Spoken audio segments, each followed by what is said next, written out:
Hello, everybody. Welcome to the Africa for Dummies podcast. Thank you so much for joining us. Now, before we dive into the main topic of discussion, we dive into the news making headlines across the continent. The World Health Organization has declared the rapid spread of mpox, previously known as monkeypox, in African countries as a global health emergency. The situation is serious, with the Democratic Republic of Congo reporting over 15,000 cases and 537 deaths this year alone. Women and children under 15 are particularly at risk, making this outbreak deadlier than before. Botswana's Letsile Tebongo has become the face of Africa's sprinting revolution after winning the continent's first ever Olympic gold in the men's 200 meter at Paris 2024. His victory builds on the legacy of Namibian sprinter Frankie Fredericks and South Africa's Wade van Niekerk, hopefully I'm not butchering that, who paved the way for African excellence on the track. Chidima Adesina, again, I hope I'm not butchering that, a contestant in the Miss South Africa pageant, has withdrawn from the competition following a wave of xenophobic abuse questioning her citizenship. Born in Soweto to a Nigerian father and a South African mother with Mozambican roots, Adesina's withdrawal highlights ongoing Afrophobia in South Africa. The incident has sparked outrage in Nigeria, where she has been invited to participate in Miss Universe Nigeria. Sudan's conflict remains unresolved as the Sudanese armed forces boycott the Geneva peace talks. Sudanese Armed Forces (SAF) demand recognition as the legitimate government, a stance that complicates US efforts to mediate the crisis. Without a change in external support for either side, the conflict is likely to continue, while humanitarian conditions worsen, especially with the ongoing rainy season causing widespread damage. Tanzanian police have arrested prominent opposition leader Tundu Lissu and other Chadema party officials. The arrests occurred ahead of a planned rally to mark World Youth Day. This crackdown comes despite President Samia Hassan's earlier promises to restore competitive politics. The situation raises concerns about the government's commitment to political reconciliation ahead of next year's election. And that's all for this week's news segment. Be sure to tune in next week where we keep you guys informed with what's going on our continent. And I hope you guys enjoy the main segment for today. Be sure to leave us a rating and follow us on all platforms. Thanks again. I am an African. Hello, everybody. Welcome back to the Africa for Dummies podcast. Thank you so much for joining us. Be sure to follow us on all of our platforms. So today for our main topic, we have a very interesting one. BBC Africa recently posted a very interesting documentary about the country of Lesotho, which is a very small country in southern Africa, which, however, has one of the highest suicide rates in the world. And so we decided to kind of take a, because of this, we decided to dive into perhaps men's mental health because unfortunately or fortunately, I don't know how to take it, we're all men on this podcast. And so we decided to dive into the concept of mental health for men. And in order to discuss it, as always, we have the co-host with the most, Mr. Zenge Simakaloe. Why do you always say my full name? Oh, Anyway, sorry. Sorry. fine. It's fine. It's fine. I'm so sorry, bro. I'm so sorry. Let your Yeah, government no, I mean, government as name always, out. Yeah. I mean, as always, I'm happy, you have happy to to be. you have to be Yeah, careful which rebel group you piss off. Eh? 'Cause not- it's a rebel group. Okay. I'm kidding. Anyways, and joining us today, we're very thankful for him joining us to discuss this topic is Lance Chimese. I hope I'm not butchering that. Yeah, you did your best. Everybody Okay. but you. It's Chimese, but nobody ever Okay. gets it Yeah, right. Chimese. All right. Yeah, yeah. But No, it's a thanks. pleasure to be here as well. Yeah, thanks for joining us. So, yeah, just diving with the whole Lesotho thing in context. I just wanted to, I guess, just to before we enter into the topic, what was it for you guys that made you think and realize that okay, men's mental health in Africa needs to be taken more seriously than it is currently. So I think Lance, we can start with you and then move on to Zengi. Oh, well, there's a multitude of issues that you know, when you're younger, you think about it a little bit, and you don't really have like an understanding of the concepts yet to actually even express yourself.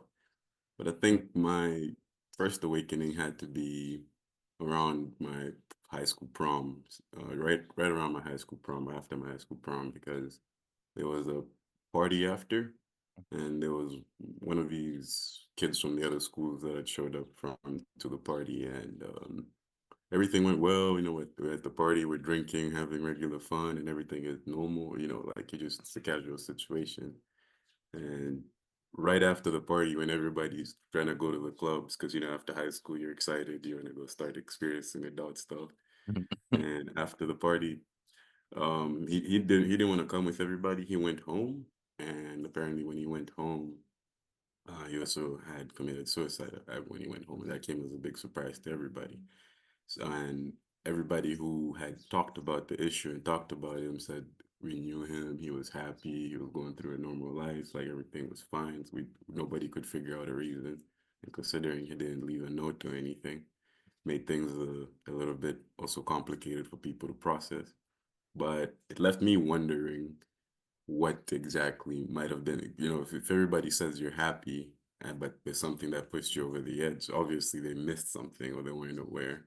So he probably did the stereotypical thing that an African man would do, is just hold it in and keep it inside, which made me start to, and the more I had conversations with my friends, the more I also realized that in as much as we talk and as much as we're close, I never really know mentally where you might actually be at with life, with family, how you're feeling about your goals, how you're feeling about your processing stuff. Yeah.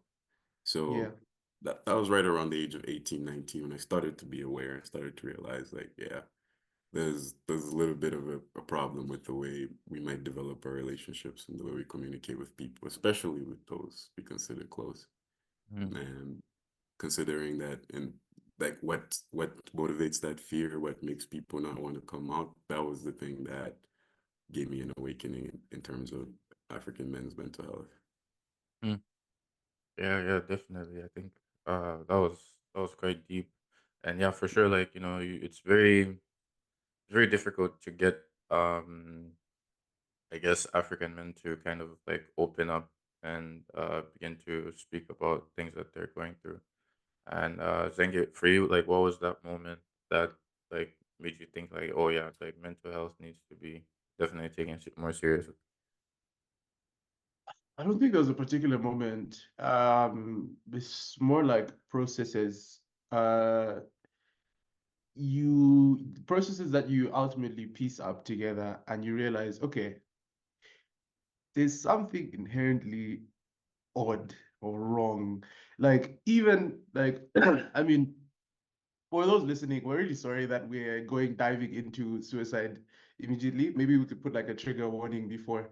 But like, when these things happen, it's a very, the first thing I learned about suicide is that it's a sin, right? Those who have done it are essentially criminals, you know? Uh, and at least that's what I was told in Sunday school, that it's a sin and you shouldn't do it. Um, and there was less talk about what brings people to that level. Like, who isn't it more sinful for you to bring someone to the extent that they feel like their life is not worth living anymore, rather than you condemning that actual person? I mean, it sounds old-fashioned to say this because most people obviously wouldn't see it that way. But there's also a taboo around when someone does that, no one speaks about it. It's like a family secret, No one will tell you the reasons. No one will tell you. Uh, it's shrouded in so much secrecy. And I've heard this from people close and people from that you just hear of in news or social media. There's never like, okay, this person died and they left this letter and they said this and this and this. It's only after. And the funny thing is that once that happens, then they become famous. Then everyone will be talking about them. People that you didn't even know. All of a sudden they're like, oh yeah. I knew this person, and like, why weren't they famous before? Like, why didn't you talk about them before? And then you start looking at the trails, you start looking at the pieces, and you're like, oh, okay, this person tweeted this at this time, this person did this, and you start like going back. So I think uh as guys in Africa, it's a very you aren't the definition of being a man is to be brave and to sort of absorb whatever sort of hammers you get and just continue. There's no real like venue for acknowledgement. And if you do, it's done in a very what can I say? It's done in a uh very subtle way, to the extent that it's very easy for you to just assume, oh yeah, no, it's going through a tough time, but it'll be fine. You know, like that's the most you'd see. And then something happens and you're like, oh shit, how did this happen? You know? So I think for me it's a bunch of processes. When you see how people cope with death in the family, when you see how people cope with economic troubles, you see how people are coping with all sorts of things, from maybe if you get a girl pregnant, if you um, have lost whatever reputation you had or something. Um, it's you see all of these stories and you realize how people react sometimes is maybe as a result of like the lack of speaking about just like where they're at mentally. Like I feel like it's a very small thing. It's a very small thing, but I think it does quite a lot to just be like, okay, uh, right now it's pretty messed up mentally where you are, and I think it's very rare in African societies, especially among men. Yeah, so my next question is interesting because you kind of briefly touched on it, so I'll go back to you, Zengi. The question I was going to ask was, then why do you think it's so common, like for African men to struggle to seek help for mental health issues? Is it maybe that there's a lack of those facilities or opportunities, or to sort of open up? Like, why do you think it's so difficult for African men to seek help in this area of life? I think we're part of the problem fundamentally. Uh, yeah, I think we're fundamentally part of the problem itself. I mean, even if there are facilities, even if there was a wonderful, well-known therapy site, I mean, there's numbers for like therapy and things like that are like, advertised. But I think it's part of the socialization of just growing up being a guy. Um, you it's a bit of there's no premium on talking about your feelings and when it comes to being a guy. None whatsoever. In fact, there's incentives not to, you know? Because like for example, if you bring up something, the first reaction is, are you pranking me, or are you like, the first reaction from your mates would be, yeah? Sorry, I was going to say, you mean when you bring up a topic like a issue that you're facing to a friend or something? Yeah. Okay. Yeah, yeah, I guess you can say opportunities then, because even in your social circles, it's very difficult to bring up an agenda and say, okay, this is what, unless, the only time when it become an issue is if you have become a reckless person.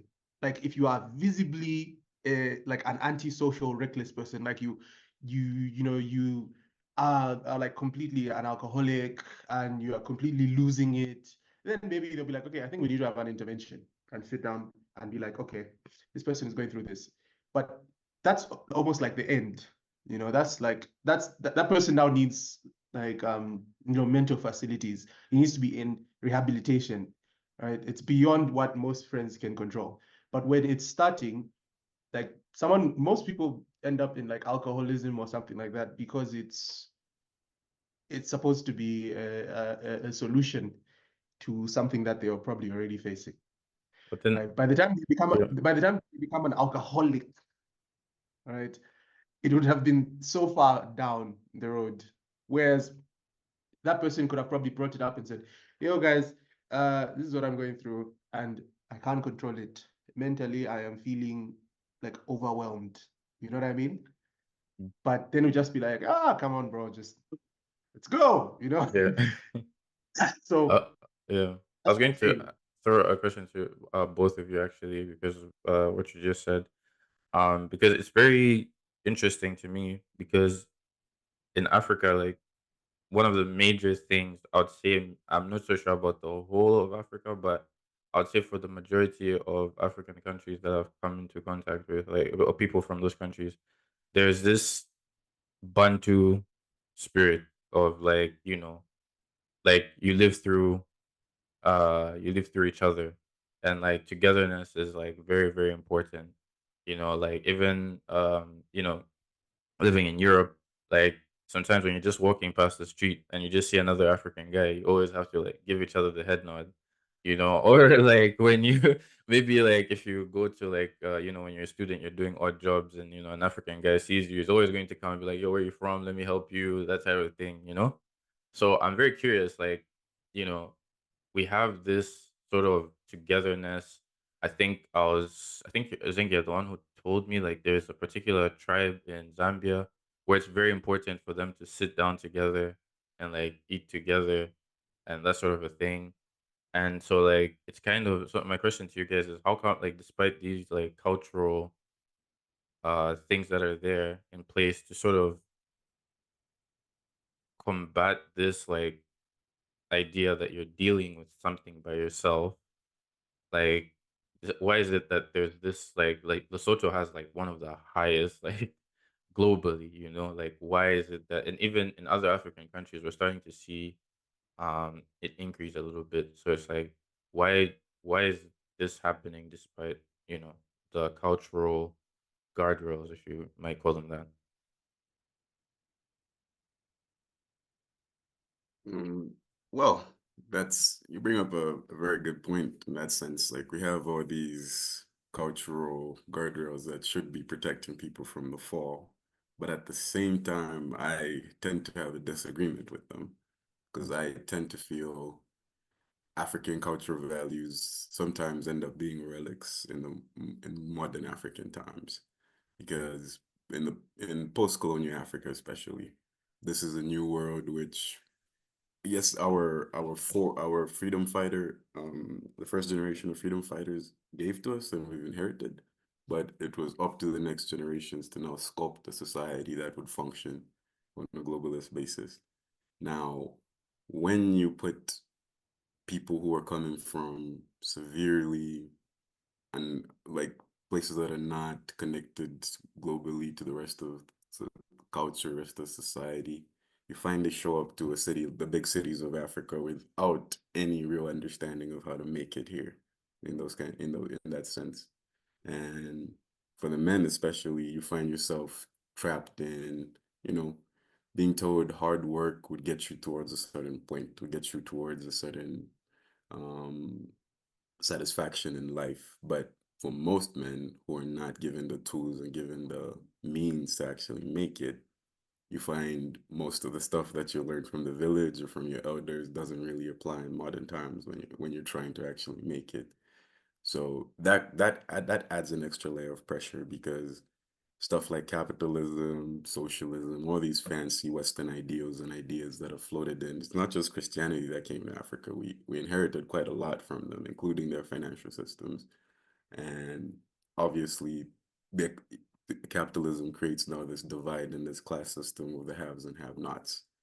And now, if you're a young boy who went to a government school and maybe gets what 12 6 points or gets a decent amount of grades after high school.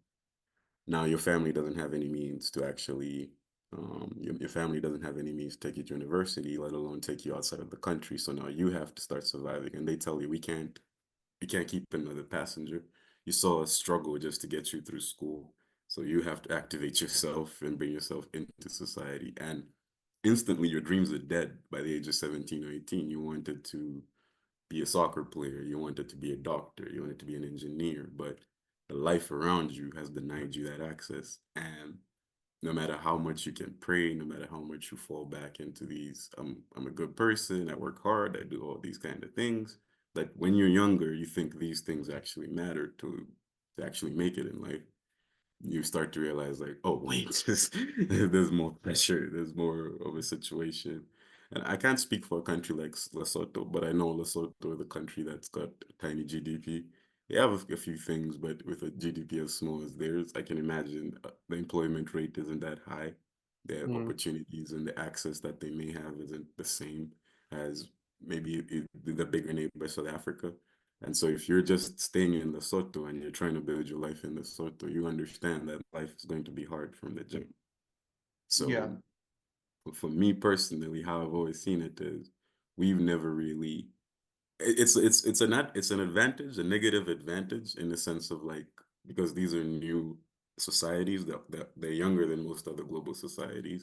So at Yeah. least we're getting ahead of the terms and bringing introducing these things earlier into our society. But the main disadvantage of it being we have these cultural ideas of what our great grandfathers at least we're not even that far removed. Our great grandfathers were building these ideas of men, building these ideas of family to function in a village Grandfather. society. My grandfather was the pinnacle of masculinity. Like, You yeah. know, if you had if you took care of your wives, you had a farm, you had your cows, that functioned. But now when you have loans and car payments and Mhm. payments for land and plots and all these things that are now modern phenomena, which most people never, our grandparents would never even imagine the pressures that we are facing. We find that we can't fall back on culture and we don't have anything else to fall back on. And as Enge mentioned, there's no real means when you try to communicate these things because everybody is going through their own version of it. They tend to brush your feelings and your things aside. Like, even me, I'm going through things. I think it's even popular in African families when you try to express yourself and say, I'm feeling a bit depressed, I'm feeling a bit down. They'll just respond, we're feeling down too. We don't care. Pick yourself up. And that's always the issue where we have nothing to fall back on. And now we fall back on either drugs, we fall back. Yeah. So, I mean, can I ask you guys this question? What is the word for depression in your local language? Yeah. My See, local language. Bem- there's barely a word for it. You know what I mean? Like it's not, no. I don't think it is. You can describe Mavuto. it. Yeah, but that could be bad harvest. Like that would be a bad harvest, or like a low rainfall. You know? Mapenzi. So like it just doesn't, there's no that word for like depression as an individual. No. Like as Dathan said, like everything is communal, at least in the traditional setting, it's all communal. So even the word mavuto won't be linked to like, oh, this person is feeling down. It'd be like, yeah, maybe the cows are skinny, or like, times are tough. But it won't be linked to like, okay, this person is on edge. And Nathan is still laughing. This person is on edge. And so it doesn't, there's no, it's, you have to like actually introduce it into the vocabulary that an individual can actually be going through serious bouts of depression. So I think another thing that Lance also mentioned was the the shifting from a communal setting to the like capitalist individual setting, and the expectations of a modern person, a modern guy in society now in an urban area as opposed to how it used to be in the rural areas. Because the whole idea of historically the communal Ubuntu type of system was that um, everything that you do contributes to the community, the communal effort, and your and maybe in that sense, I mean, I haven't done thorough reading on traditional methods of dealing with depression, but maybe in that sense, then you can analyze that person as what can he contribute to the society, which is it could be a ruthless way, but like if the society is being weighed down by you, how can we help you to bring you back in? So that's another way to rethink that Ubuntu structure. But in the city space, the whole idea of, you're in a rural area, And you mentioned the example that you gave an example of like a boy in the rural area who gets good grades but realizes his dreams are shattered because the parents can't really afford. Um, parents really can't afford to continue his education. I think that's also something to do with the expectations. Like, for example, if someone funds your education, or if someone funds critical parts of your life, there is the and I've heard many children, maybe like when they fail to pass these examinations or that examination, they kill themselves, because of the expectation that you are owed to the community that you're coming from. And as Lance said, if you like younger generations, you can come to your parents or whoever, older generations, and tell them about stuff and say, do you know how long I walked from I used to walk from here to there. And then you're coming here telling me, depressed. About what? Huh? Because this movie hasn't come out on time. I'm depressed.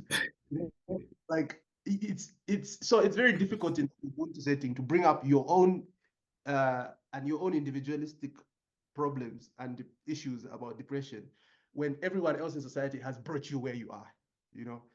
It's almost like, okay, let me just not bring up this issue because my ancestors and my the relatives have been through much worse than me. And yeah, so there's that type of expectation, and it's even more amplified when you're coming from a different setting.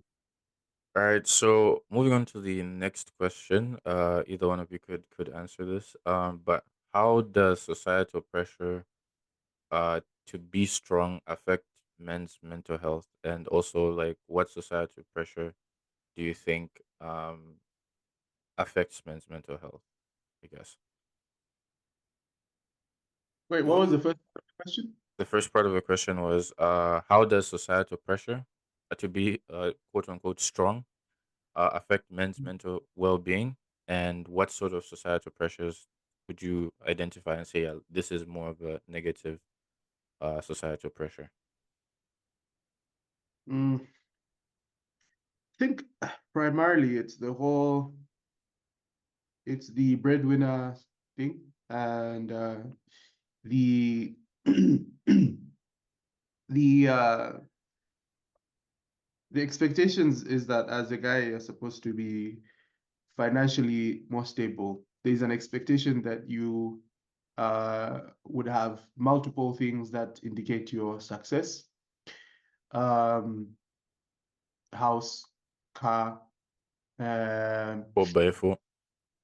yeah, that one is personal. I don't, but yeah, I think fundamentally it's on property and ownership and finances.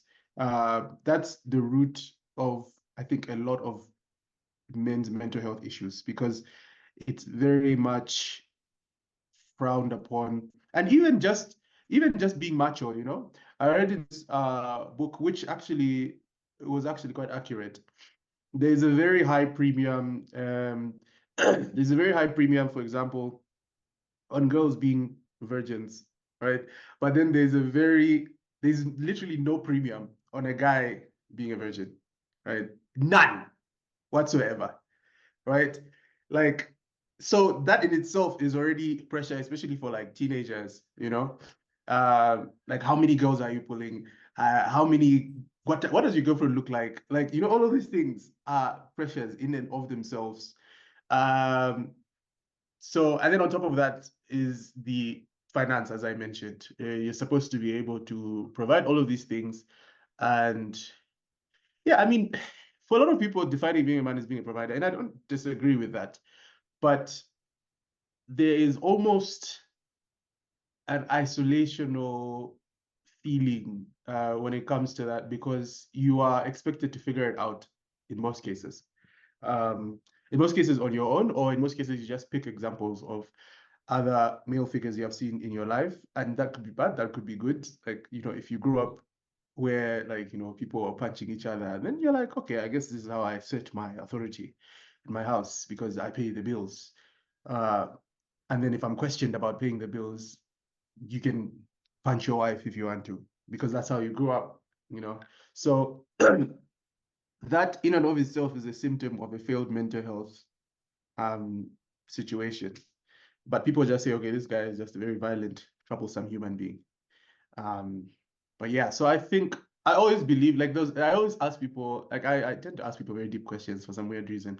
But anyway, I normally ask like, do you think people are born evil, or people become evil? I think fundamentally people are just born with a blank slate.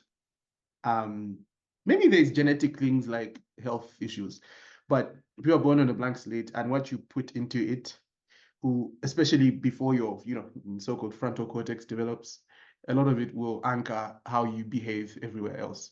So that socialization is very important, and things that you do for women that you don't do for guys sometimes are meant for proper roles like providing, and because just generally scientifically, physically, biologically, men are on average more capable of doing physical things than women, so you'd expect that the man is expected to protect, but sometimes that can be also counterproductive.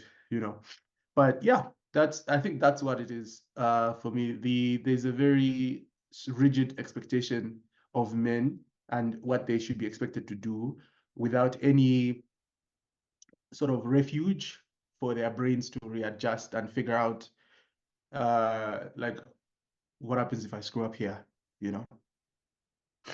And Uh, that's not there. People would just be destructive. I think before Lance comes in, I actually wanted to kind of, you know, say something. I think with regards to something that he had mentioned, I think what you said, I think it definitely makes sense. But I also think like a major issue is I think Lance was discussing how like the culture in Africa has kind of changed to this capitalistic version. I think like as much as I'm a fan of capitalism, I have to admit that I think it does create. Why are you laughing, bro? About capitalism? But Like anyways, captain. yeah, I'm not. I wouldn't say I'm a capitalist. I'm just saying like when you analyze all the Oh, it's other. fine. It's free will. Yeah, no, You no, I'm just saying if you analyze all the other systems, it seems to be like kind of a little bit Seems more. to. Seems Yeah, to. yeah, yeah. I mean, I still acknowledge its failures. So like I think this is one of them in the sense that like um in Africa a lot of people have sort of swapped uh the core value to like the capitalistic one. And I think like when you do that, essentially what tends to happen is people start to get their value from how many zeros is in their bank account. And so like when you're a person that's literally at the bottom of the pyramid, it literally just says worth you're not contributing anything to society, you're not worth Mm, anything, you're yeah. blah blah blah. And also I think as at the individual point, you also feel very anxious because you're susceptible to so many different things, like you're not I think even like the COVID situation kind of showed that where like um, you know, rich people weren't as affected by the whole COVID situation, but poor people were severely affected. And so I think like it kind of and the gap just keeps getting wider, man. The income Very inequality. uncapitalist thing of you to Yeah, say. yeah, man. So yeah, I think that was just what I wanted to say. But Lance, I think you're about to say something. Yeah, I was just gonna add to mention what society does. It takes grip of your self-worth and your happiness quite early in terms of how you're gonna spend the rest of your days walking around your own culture and your own society. And for what most people have to experience, say for instance for me, when I was growing up, I grew up in Mumbo, Zambia. It's a very small town, not a lot of people. And in those early days, you couldn't really tell me Mumbai was in New York. You know what I mean? It was like you're young, you have this naivety of the world. You don't really know how big the world is. And your wants haven't been clouded and polluted yet in terms of what you're gonna define as success. Yeah. And Now, when you come to Lusaka, obviously you get that culture shock of, oh, okay, people have cars here, like more than just one car. They have cars, they have houses that go upstairs, they have internet in their homes. Like I remember we had to go to this one specific spot, and the internet was so terrible. But to me, Internet it was cafe. high speed. You're on the you're on the World Wide Web. It was like it takes 10 minutes to load one page, but they're like, hey, I want a computer using the internet. You know what I mean? Yeah. So like African societies, I like to like always define them by their majority. And a majority of people live under the poverty line in that sense. And they won't when they come and they interact with people from who are, as you mentioned, in a higher tax bracket or in a higher Majority, yeah, under 30. yeah, when they start to have those interactions, they start to notice like, oh, okay, I don't have the clothes that I think I should have, and social media even exasperates this thing. Now we also in the era of social media where we're just enough. We don't People don't need to affect us from miles and miles away, or you don't need to go outside to experience something. It'll be right there on your phone. And Yeah. instantly you're seeing, I don't have these shoes. I'm not at that club. I'm not spending this amount on my girlfriend. I'm not driving this car. You're not, Mm.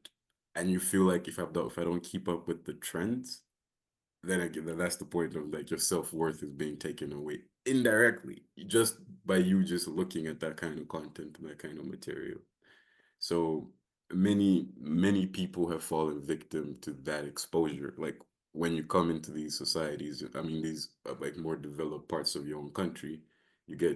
you get seduced by the exposure to a point that it comes as a motivation first. Oh, I got if I just work harder, if I just do X amount of business deals or whatever, then all of a sudden my life is gonna click and I'll gain that happiness without even you knowing that some of that stuff might even be a facade. Some of that stuff might be fueled by hedonism Mm. and stuff Mm. that you wouldn't even Wait, get what's involved. hedonism again? Hedonism is basically all the bad stuff. Like you Oh, just think like stuff that the devil would like, just to put it lightly. Yeah, like it's stuff that goes against most people's morals. yeah. And but at the same time, because you've seen this corrupt politician buy his wife a car or whatever, you don't care. You're just looking at that experience of that feeling of why haven't I bought my wife a car? Why haven't I done this? Yeah. And you're now trapped in this own cycle that's fueled by the things that you're seeing, or the content that you're seeing, and the people around you, where you're saying, I just have to get rich, I just have to make it. Yeah. Meaning that your happiness, as you mentioned, Nathan, is now attached to zeros, it's attached to materialistic stuff. And in a capitalist society, there can never be enough stuff. There can always be one more zero. No matter how hard you Sure. try, there'll always be one more zero. So Yeah. you're like I think it's even Bob Marley who said you can't chase money because money is infinite. Like you'll just be chasing it Mm. forever. And we're, as I said, we're in early terms exposure to free market capitalism, where most people in society can't even define what capitalism is, but they experience it, it affects their lives, and we need it to run our society. Yet we're not seeing the adverse effects that it's given upon our people, and especially the men, because now most of us we're not in the village. We're not in the village where we have to like worry about the neighboring tribe coming to steal our women. We're not at Yeah. a war where Yeah. Zambian men have to be there in mass numbers to go out there so that we can have enough soldiers and troops to keep fighting. We're basically just existing in a peaceful society. Oh, wait, Hello? hello. Hello? Yeah, So no, we can hear you. Yeah, no problem. Yeah. yeah, Miss, we're just existing in peaceful times, trying to develop a society.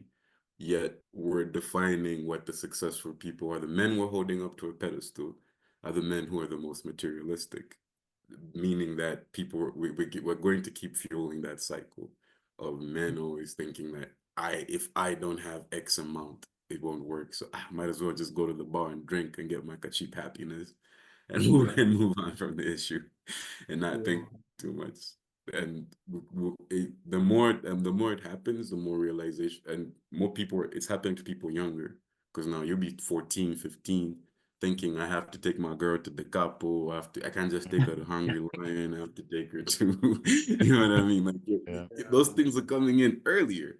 Like they're not just like you're in your 20s now. Now they have like because these kids are also on social media too. Those are the ideas of being a real man that they're learning. So Yeah. you're making the problem worse without really even knowing how you're making it worse. And that's how I Yeah. feel like society impacts men Mhm. in that sense. That pressure how it breaks people sometimes.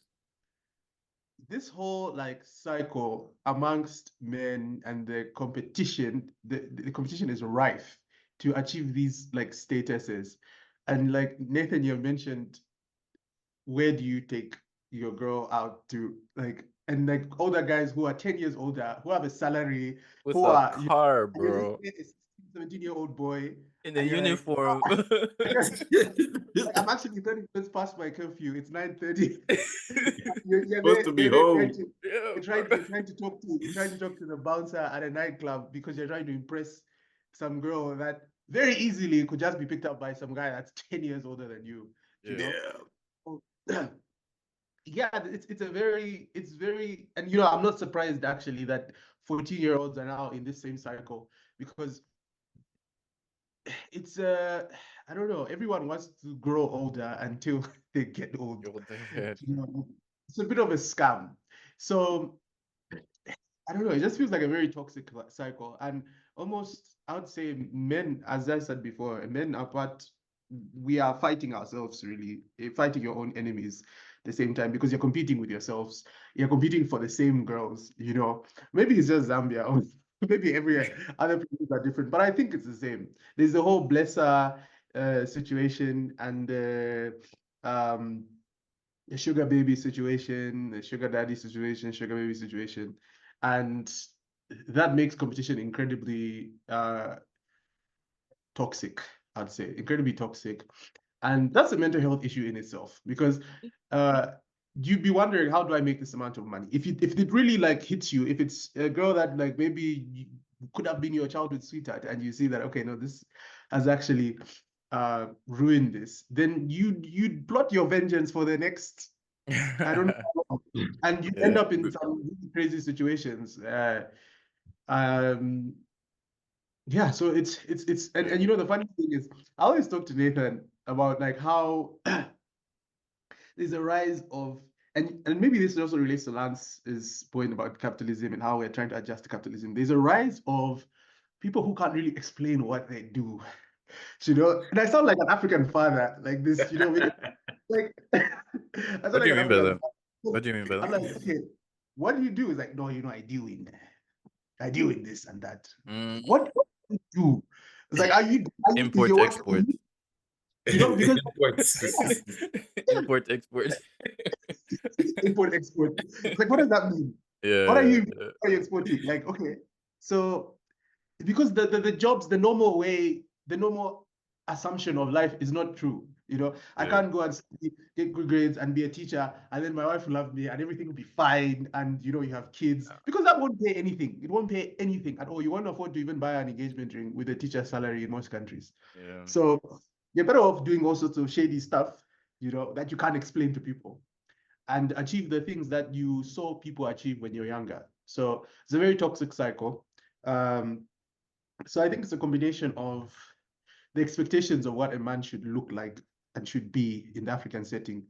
And like I in the same book that I had read on sort of the traditional expectations. And that same thing when I was talking about like how there's a premium for girls being a virgin and guys, there's no premium, stems actually from very serious issues, because you have a situation where at least in traditional setting, the more wives you have, the more children you have, the more of a man you essentially are in the African setting. And that in itself is a financial problem, especially when you throw that situation into the modern age, right? Um, so like, and this results into like a lot of other things, because even when it comes to like some of the major reasons for the HIV and AIDS pandemic was that same situation, the same premium. How many girls have you pulled? Like, you pull any, and so on and so forth. So there's so many reasons why someone can be depressed. Like, it's an endless spiral. Like, you can go from in other parts of the world or other parts of Africa, rather, people would be no one really explores this. And there's actually an interesting foundation called the Neem Foundation, and they deal with basically people in post-conflict situations. They deal with depression and psychological issues in post-conflict situations. And so you'd find situations where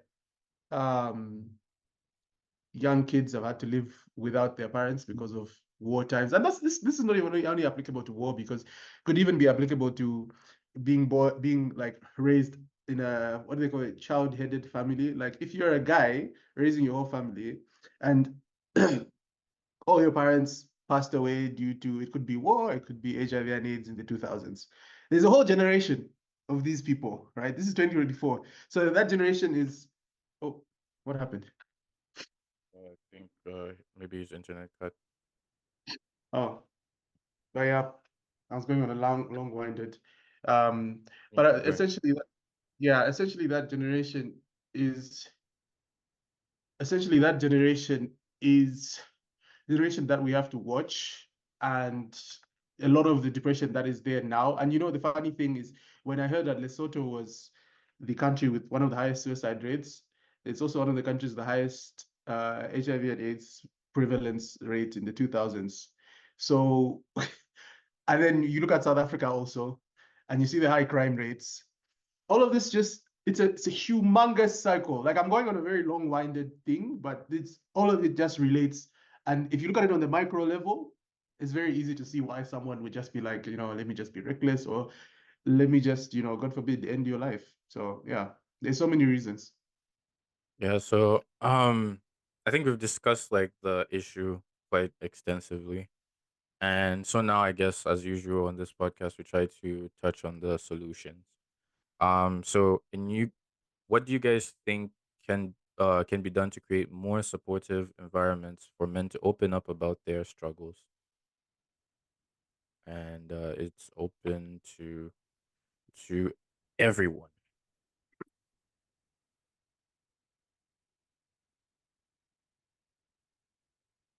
I think we lost Lance for a It's a second. simple solution, but it's a very good solution. But sorry, can you hear me? Yeah, sorry, you can see now we can hear you. Yeah, sorry. Yeah, sorry, yeah, my connection is a bit unstable, but yeah, my solution is a bit simple, but I think it's a very valuable solution in terms of as men, once you when you get to the age of enlightenment, because I feel like at a certain point all men go through a phase of realization of the scope of what their life is going to be, no longer under the shoulders and the protection and umbrella of your parents and your household. You start to look out we start to look out the window and start to realize, like, okay, a lot of real stuff is about to happen and there's about to be a lot of difficult challenges ahead for me. So at that point, you need to start finding friends who you can have those kind of conversations with. And I've prided myself ever since the years of 17 or 21, the relationships I have with my friends, friends especially, to have conversations that I feel can be beneficial to your own mental state, where you feel you're having genuine interaction with somebody who's going through your experience, because we can all admit we're all going through something. It's not like it's a bad thing for people to respond to. We are all going through certain things, but we do need it's good to trade notes, like what did you do in this circumstance, what did you do in that circumstance, and not really judge in terms of the circumstances that got the person to that point, whether it to be, and it doesn't matter the class of which the person comes from. It's just your responsibilities to kind of relate, understand, and try to help build up that individual. Because most people most people want to walk a lonely road, and in a culture, in a society like this one, a lonely road is The just lone soldier. it's a long program, but it's the perfect when you're walking alone on a lonely road and you're just one man standing, you're gonna get attacked and you're gonna get robbed and people are gonna take things away from you as you walk that journey. And by the time you're done, you might make it to your destination, but you'll find you've been stripped of everything valuable that you own, which Yeah. speaking metaphorically in this sense. Mhm. So opening up, seeking more. There are mental health facilities that have opened up. I know a few I can personally testify to have been going through just to work through some certain issues of my own in terms of just, self-doubt, lack of motivation in certain areas, all these kind of things, because those things become important because at a certain point you start asking, what is all this for? When you Yeah. start feeling like you're being pushed towards, when the pressure gets too much. Yeah, pressure does make diamonds, but it's crushing. It's crushing in the process. There's a lot of dust that comes out from that process. And having that just letting go of that pride of saying I can do this on my own when you can't. We're dealing with very, very new concepts, as they call it, the Afropolitan. We're Afropolitan in this sense, the first Africans connected to this globalist system. Like From it's Africa. it's it yeah, it's something you can't seek advice for. It's something that you just have to keep experiencing as the days go on. But at the Yeah. same time, you shouldn't feel embarrassed. You shouldn't feel shy. You shouldn't feel that you're trapped in the cycle of what society has handed to you, and happiness can be found in other places apart from material life. There are some people who enjoy a simple life. It's not just the villagers who are comfortable farming and everything. There's some people out there who do enjoy simple things, and taking some time back to enjoy the simple things and the value of what you have. Because even rich people, no matter how much stuff they have, a lot of them tend to be miserable because they don't really tend to have a value for the things that they have, and they feel like they took the wrong way to get towards the Yeah. things that they have at the moment now. So for young men coming into these ages, coming into society, whereas Zenge mentioned, you're fighting older men who maybe never got the chance to holler at women when they didn't have money. Now you're paying for that because he didn't get girls 10 years ago. Now it's your turn to like he's still getting all your Is women and it hurt competing. people hurt people? Hurt people. It's like you're you must have an understanding of that, but you also must understand that you're not trapped in that cycle. You will find good people. There are good people around and other individuals in society itself that would help build your own character and maneuver through all those. You don't need to follow what's popular, what's trendy, or what you think this, like, break the chain, break the cycle, and Yeah. focus and function more towards what works better for your mental state. If you think that dressing a certain way or buying a certain car or having a certain lifestyle because you've seen other people do it is what was what to get your happiness going, then you've made the wrong mistake. You have to craft your own happiness, build it with your own arms, and make it comfortable for you, your family, and the people who are going to come after you. You don't need to follow other people because that's the number one mistake because you're not living for you, you're not living for them, trying to catch up to them, trying to match them, trying to look like them, act like them, talk like them, when really you're your own good person. Because people will love you, people will tell you how much they like the person who you are, and you have to remember that person that exists at the moment is appreciated by somebody, even it will, at least you always have your mom or your parents or your sister or sibling that always tell you you're a good person. I like you. And if one person likes you, that's more than enough. And more than likely, other people will. So you shouldn't look at that personality. You shouldn't look at your circumstances. Sometimes you played a bad hand, and it's okay. It's not the end of the world. You're not cursed. You're not a bad person for it. You're not even a bad person for wanting more. But to abandon yourself and the ideals that you craft, every man who does that always ends up regretting it, always ends up miserable, and always gives you if I was younger, I wouldn't have done this. And you don't want to be that guy who's like, if I was younger, I would have done this, I shouldn't have never done this. And that's the only solution. Finding better friends, being open with these friends, not just people you drink with, not just people you smoke with or anything like that. People who you can actually communicate with and just say, I'm having a bad day, and the guy will be like, hey, what's wrong? Just not really break it down completely where it went wrong when you were 7. No, like, what's your Yeah. mental state? What's your mental state in the moment that's pushing you in this way? And yeah, sometimes another opinion would help you unlock certain pathways that your mind has completely shut off, Yeah. and focusing more on building that man up who yourself. Because one day when you do have a family, people will rely on that man. that person is going to be somebody who people look up to, whether it be your wife, whether it be your kids. They're going to look at you. And if you're a broken man, you're going to have a broken family. Just make you just understand that it's not about the money. It is about the man. And for me, that's the only way. And that's what I've stuck by and kind of live for, knowing that if I'm not the good person, it doesn't really matter about the money I have. If I'm not a good person, I won't have a good family, and they'll pay for it because I didn't want to grow up or I didn't want to work on things that could help me.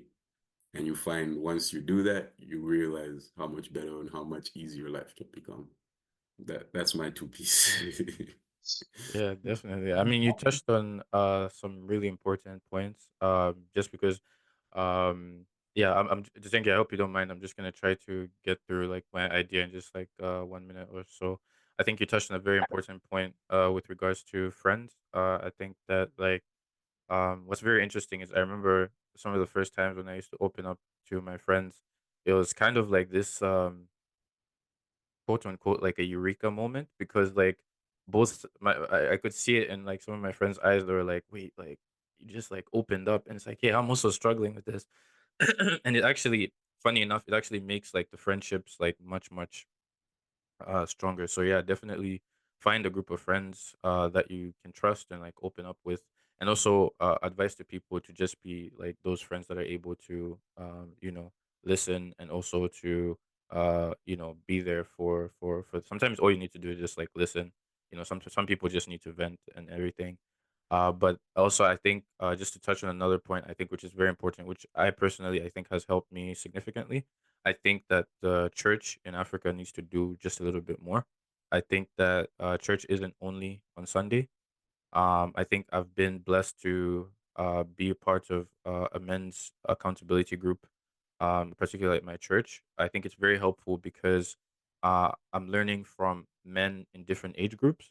So I'm learning from men who are like, past retirement, like, really like, much older men, and then men who recently got married, recently had kids, and seeing the pressure that they're facing and them just opening up and kind of like advising and hearing the advice that they're also just discussing has just kind of been a huge blessing. And I think like that's necessary. I think in African societies to kind of have these small groups where older men and men in different age groups are able to kind of give advice to like younger guys and be like, hey, this is how you deal with this sort of a issue. This is how you move when something like you're facing this sort of a challenge. So I think that uh churches in Zambia need to, I think it's do just a little bit more, I guess, on the pouring into men's side. I think yeah, they do quite a lot, visiting people in prisons, doing like the churches do quite a lot, but I think on that particular area, not enough has been done. So I don't know if I've eaten too much of your time, Zengi. Sorry.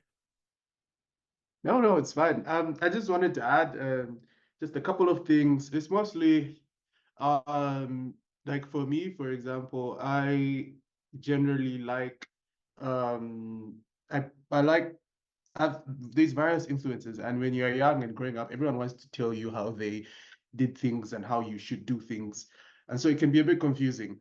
Um, we all want to act like we know what we are doing and we know where we're going, but sometimes everyone want to give you advice, and I, for example, process my thoughts quite regularly in a journal, and that journal has basically everything. It's just basically my thoughts. And when you write, at least for me, when I write it down and I see what I have written, it's like I'm looking at what's going on in my brain. So it's important to process all of these influences that you have, and you have like really invest in yourself, invest in your mental health, and invest in like take it as a responsibility. um Find your circle that you can trust and open up to, whether it's church, whether it's your friends, whether it's both, and be able to process it. And also for me, another big lesson is also there's no such thing as being too cringe or too weird. um yeah, like because like look, if I die on my deathbed, I won't be thinking, oh, you know what, I'm so happy Nathan didn't think I was cringe. No. you know I'll just be like, okay, did I really live a fulfilling life? That's the essence of it for me. Yeah, so yeah, there's not much else left, but yeah, that's That's my 2 cents on what you should do, what you can do. That was a very good point, I think, and a good point to end the conversation. Just like to say thanks to Zengi and to Lance for joining us as always. And also thank you to our listeners for listening to our podcast. And if you guys have any ideas that you want us to dive into, please be sure to send us your information or whatever you think, how we can improve, etc. You can send us information on our Instagram, via email, or I don't know if it's possible to leave a comment under the podcast. But yeah, Yeah, and you can. Yeah. yeah, be sure to leave us a rating as well, as it helps get the podcast out there. Yeah, I think thank you to the listeners, and thank you for you guys here spending the time and discussing this important topic. So, first question: what comes to my mind when someone says men's health? Um, mental health for men, I feel like um, it's things that men deal with mentally, in their heads and fail to share with people, in a sense of if they share how they feel or how they're feeling shows a sign of weakness. You know what I mean? And that's something that most of us were raised on, Man should not show any sign of weakness. You know what I mean? But we're human beings, man. We have feelings. We're not strong as well. Like there's a certain point where we just feel we need to let loose, you know what I mean? Express ourselves. So I feel like that's what mental health is. So this is question two. Yeah, it's very hard to talk about your feelings as a guy, depending on a type of circle you have, firstly, and your support system. Others have good support system where they're able to express themselves and their support system would listen and try to give advice or guidance in some way. You know what I mean? But things are changing. I feel like things are changing, and the more people are being aware, or the awareness of mental health is more there, like people are advocating about it and people are knowing about it. People are learning what it is, people are learning how, you know, to talk, or like if they need to talk to someone, they look for something, or they look for someone, to talk to. So I would say growing up, it was a challenge to express your feelings, but now as times are changing and moving, it's not that hard to express your feelings. You just need to find an audience. So this one is on my own experience. Um, depression is real and suicidal thoughts are real. So if I'm not mistaken, I remember the early months after losing mom. You know, I was so young and like so innocent. So I'd say that death really exposed me to the world, like how people live, how people treat you for some reason, you know what I mean? How, okay, how just to live with people in general, because before her death, I feel like I was in a bubble, I was just home with her, never used to visit a lot, never really understood, Chalona and what it really meant. So I was kind of in denial and shock in like about everything, like the whole incidents, her death, where I'm going to stay, that type of thing. Am I going to stay with my dad? blah blah blah blah.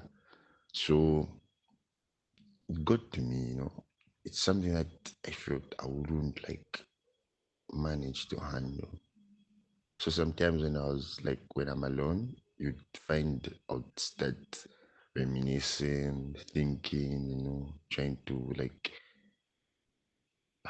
plan for my future that is not promised. But then I'm not seeing any hope, And I was a very emotional boy growing up because I would take everything to heart. Whatever someone says, whether it's word of encouragement or just giving you random advice. And you know how Zambian give advice. They first condemn you, then they give you advice. So that you could trigger, my emotions. Like saying if she was around, people wouldn't be telling me such things or I couldn't be feeling such things. So there was a day that I went to play basketball with my mates in Arakan. We were playing. Then after the game, we came back. And my friends, like I was small growing up. I was skinny, but not tall. But I would like my height would show, yeah, it's growing up. But no, at that point, I was really skinny and short. So on my way back, one of my friends started bullying me because he was exposed. I'd say he was exposed and I wasn't. So he had that street thing in him where I didn't know how to defend myself. Like he was just that thing where he's just trying to bully you, and I didn't get it. For me, it felt like it was a struggle type shit. Like, why is he on me? You know. So he said words that triggered me, and in some way, I felt like, maybe just going, living this life would be better for everyone and stuff. So immediately after the fight escalated, I got home and I had suicidal thoughts on me, and I attempted to take my life. Lucky enough, by then I was with Eva and Emma. Yeah, yeah, they helped me out. Took me to the hospital, gave me some medication to prevent whatever suicide I was trying to do, because I was trying to overdose on some pills I found in the house. Don't you really remember what kind of pills? But yeah, that was like my first suicide attempt. And it was the last. I'm not saying like there were more, no. It was the last. But thoughts still, still lingered in my mind, because as I grew up, life became more tougher emotionally. Like those things I used to hold, that I couldn't express to anyone because I felt like no one would understand or no one would be there for me. You know what I mean? So I grew up, tried to fix my life, you know what I mean? Trying to do the best. Then another tragic incident happened. So uh back in 2018, yeah, I was going through depression because I just finished high school, and I didn't know what society really hold for me. And it's a thing where I had plans and I shared my plans with my parents. And then they never used to take me serious, I guess. So I would see my friends that I finished high school with, elevating, going to school, starting their businesses, struggling with life like they should be. And I felt like I wasn't doing much, because I used to miss out on a lot of things. You'd find uh, I'm not able to go for social events because I don't have money. I'm not able to, take my girlfriend back then out, spoil her, that type of shit. Sorry, I'm casing, man. And you would see all this and you try for yourself and you would find sometimes shit doesn't go your way. Sometimes it goes your way, but you're not satisfied. You know what I mean? Then the only thing that I had was basketball. That's the only thing that would give me joy and just like peace of mind. Regardless of it, again, it not being beneficial. What I mean is, you'd spend hours on the court, but nothing would show for it. Yeah, you go play, win games, but yes, you win games. Then what?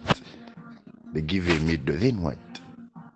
Mind you, you are growing up, and there's a certain way you see yourself living, but then you need funds or resources to live the way you see yourself living. You know what I mean? But then you put in work 24/7, but you're not benefiting anything, and you love what you're doing. You get the dilemma, eh? So I reached the point where even things that I enjoyed doing were no longer fun. I was a moody teenager in my last teenager phase, man, because I felt no sense to exist. So this time, I remember during the pandemic, the courts were locked and whatnot. So there's only one place that would go to play basketball, and that was like in a ghetto type. So we went there, and you know how ghetto arrangement is, man. I don't know what's up with people in the ghetto, but they're always out there to get you, regardless of you just looking humble and just, they'll just be there to get you. So we're playing basketball, man. Then this guy hits me with his elbow in my face. Then in that process, I lost my tooth. You know what I mean? Like literally losing my tooth. Like I think I've never told you about this. Yeah, bro. Imagine your front tooth. You lose your front tooth, man. Imagine how I felt that day. Right now, me sending his voice note, like I'm even like shedding, man. That really pushed me to the curve, man. I felt like, because now it's like, man,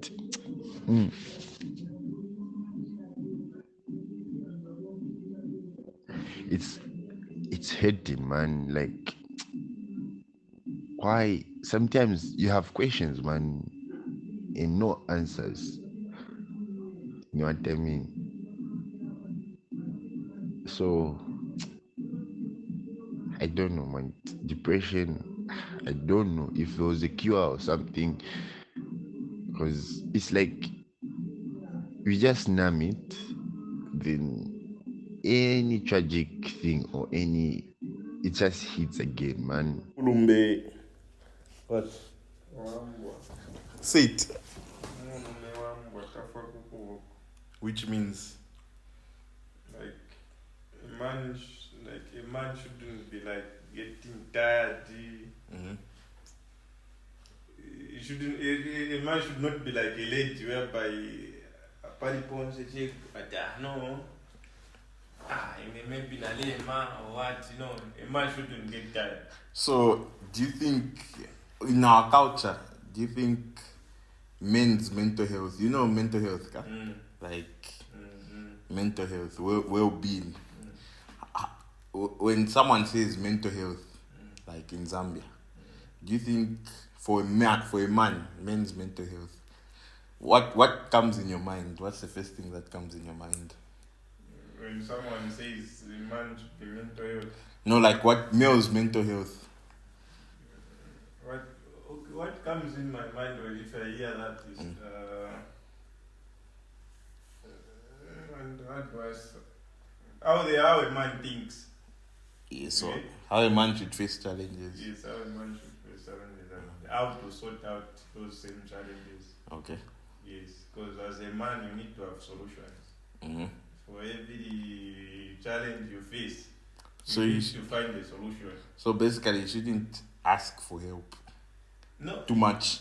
Yeah, you shouldn't ask too much because you get confused. You receive a lot of answers, different answers. So Okay. you shouldn't consult a lot. Mm-hmm. Yes. So for me, when I hear men's mental health from where I live in Zambia, for me, what comes to my mind is umekukosa, meaning a man shouldn't be depressed, sad. He should be tough when facing life. Do you think it's how people think in Zambia? No, not really. It's not just really about being tough or what. You can be just simple, but you are able to solve things. Toughness is not tough. It's not all about maybe that's when you can solve things. No, sometimes you may be tough, then you fail to solve things. Okay. You get that. It's about how you think. Yes, like a man should be thinking logically. Okay. You get that? Not emotional. Not emotional. Okay. No, a man should always be thinking logically, not emotional.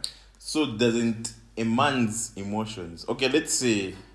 Yeah, there are many with emotions like now. Okay, imagine you are at home, maybe with your wife or whatsoever. You are in charge of the house. Then someone, maybe something happens at home. Then the person everyone is looking at maybe you say he has started crying in front of them. How are those dependents going to do what? How are they going to sort out the problem? So you think men shouldn't show signs of weakness? No, men shouldn't show signs of weakness. So how should men deal with? Okay, let's say depression. Eh? Yes. Like these mental health issues, anxiety, depression. How should the man deal with those things?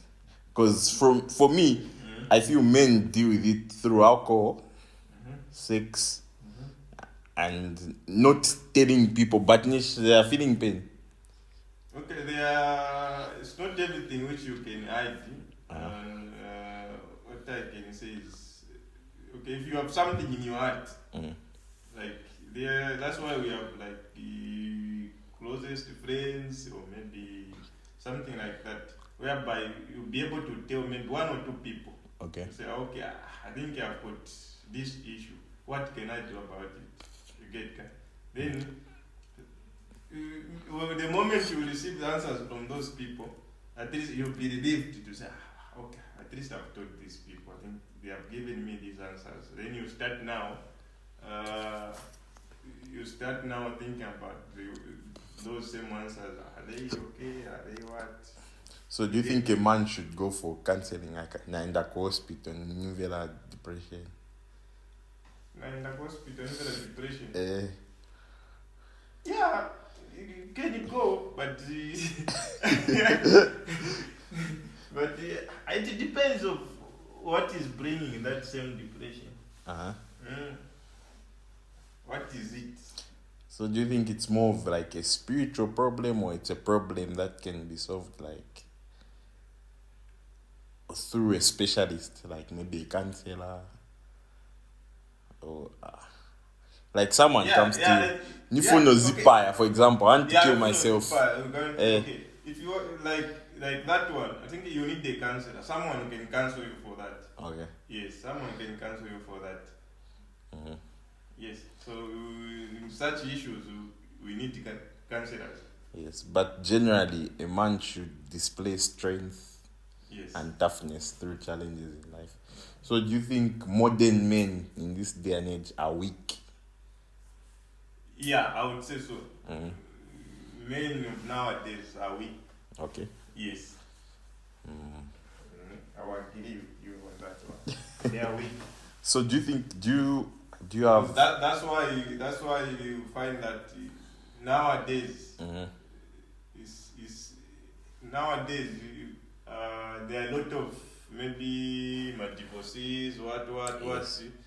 It's because of this same new generation.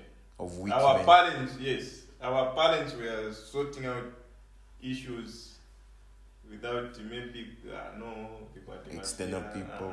Yeah. So do you think men of the past were more strong? Yes, they were more strong than us. What was the reason for Okay, that? what is killing us, the new generations, is these things we are calling technology, what. You get these things which are coming up are the ones which are killing us young ones. Do you think the church has a role to play in men's mental health? Yes, the church has the role. So it's like maybe meeting with other men. Yes. You think it would be more helpful than meeting with a counselor? Yeah, it will be more helpful because, like, for example, myself, as we have men's groups. church, Yes. we even meet. Do you share Discuss, yes, we share. Okay, do you cry like in front of each other? No. No. Oh, okay, I see. Yes. Yeah, because I think the church plays a role and community plays a role. So, like your point with technology being isolated, people are more alone. Yes. So, which is increasing mental health issues. Because long time ago when there were these things of maybe my cell phone, more. When our parents were staying maybe Pagamunzi or community, something like that, they used to call children, they sit them together, they start telling them how life should go, how they should deal with such and such things. So there was a more sense of well-being and being connected to a community than feeling isolated. Exactly. Yeah, I'll agree with you on that point. Like, I think mental health with the increase in technology and the increase in isolation, people are dealing with their problems alone. But before it was more like it was a community effort. Yes. So in Western countries, for example, isolation is more. And then you can say maybe that increased mental health issues. Yes. And then because African countries were meant to live in our values are aligned to living in communities, but that's sort of been distorted by maybe you're going for work in another city, you're separated from your communities, phones are isolating people, working hours and all these things, so there's no time to sit down together. Yeah, there's no time to, because you may find that maybe even at home, and that maybe you are like 3-4 people you are staying, you find that each one is on phone. Okay, instead of maybe just sitting down discussing stories, telling each other stories, what you find that everyone is on phone. You get so these are the things which are affecting mental health. Okay. Yes. Okay. So, for example, let's say your son grows up and comes that damn depressed. How would you solve the problem? He's depressed with what? Is to ask him first, what made you to No, he's saying he's just feeling depression. He's just feeling depressed. It's to ask him to sit him down now. What's wrong? What are you thinking about? So you think it's a problem that can be solved when you find the root Yes. of the depression? Yes, if you find the root of the depression, you can solve that problem. So it's not something that it's like a sickness, but it's something that's caused by an event. Yes. Not really like someone is sick of this thing. Okay. Yes. I get you. No, thank you, Mr. Brian, for You're welcome. thank you so much for your wisdom and You are welcome. for touching on the topic. Yes. So I had one more final question. Have you ever faced maybe like a family member or someone that's going through a mental health issue? Like let's say, okay, they said this phone is zipper, how they try and attempt. I remember recently you had, I don't know if it's a brother who tried to kill himself. How did you solve that issue? How was that issue sorted? Okay, that issue was sorted after finding out what was the cause, where the problem started. So we had to sit him down to say, no, these things, they come and go. So that's why there are people where we seek advice. We explain to him to say, no, if you face a challenge like this, we need to sort out in this way. You tell him the procedures of how to sort out some things. Yes, because yes, I understand people get frustrated. Maybe that's why they reach to an extent of let me just kill myself. But this economy becoming difficult. Yes, but that's not a solution. Okay. Yes, that's not a solution. You just need to deal with it to one or two people. Oh no, me, I've got this problem. What can I do about it? Maybe someone might help you instead of killing yourself. So do you think so you didn't think of counseling or maybe taking him to a specialist? Your first thought was like, we can find the root. Yes. If we find the root, we can. Yes, if we find the root, then you'll be able to. Maybe, for example, I'll give an example to say, maybe you wanted to kill himself over a girl or what. So yes. if such things, maybe if you wanted to kill over a girl, then you would say, no, look, you can't kill yourself over a woman. Yeah. You get that? Yes. Because a woman, these are just, they are just on our ways. We just meet them. Yeah. They are not our relative, what. So we just meet them. You can meet another one who is even maybe better than that person. Get. Yeah, I also had an instance where my friend, he sent me a note like that. I want to kill myself. Yeah. And then how I solved it, my first reaction was the same as you. Because we're not trained in these things, but we still assume that we can solve that problem because our brains to find the root and we can kill the source. So I invited him to my house immediately. I tried to talk to him, even though I'm not a specialist, but I felt like I can have the solution if we just talked. Yes, but he was saying he just has that issue in him. So, okay, from my point of view, because I've traveled to a Western country, they take mental health as if it's like you've got a flu or you've got malaria. There are doctors for these things.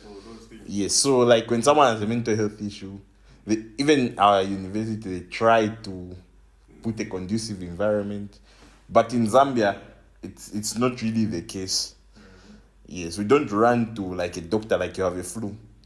Our first thing is I can solve the problem, even though we're not specialists. So it's just that type of thinking from how we grew up and like thinking we can solve the problem ourselves. So it's just like a man should be strong regardless of what comes his way.